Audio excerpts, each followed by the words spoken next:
नमस्कार.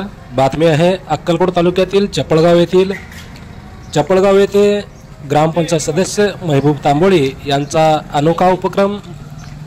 ग्रामदेव श्री मल्लिकार्जुन महाराजांची यात्रा सध्या सुरू आहे. याच पार्श्वभूमीवर व डॉक्टर बाबासाहेब आंबेडकर यांच्या जयंतीनिमित्त चपळगाव येथे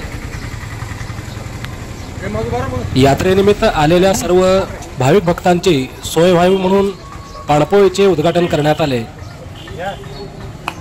मल्लिकार्जुन शिक्षण प्रसारक मंडळाचे अध्यक्ष तथा निराणी शुगरचे एमडी रविकांत पाटील, युवा उद्योजक प्रदीप वाले, युवा नेते अभिजित पाटील व ग्रामपंचायत सदस्य श्रावण गजदाने यांच्या हस्ते या पाणपोईचे उद्घाटन सोहळा संपन्न झाला.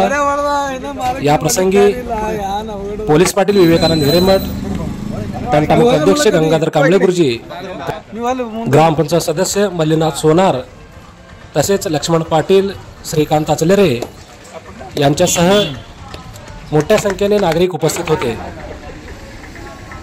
ग्रामपंचायत सदस्य महबूब तांबोळी हे मागील 3 ते 4 वर्षापासून हा उपक्रम राबवत आहेत. आपण पाहत आहात हॅलो सोलापूर न्यूज. धन्यवाद.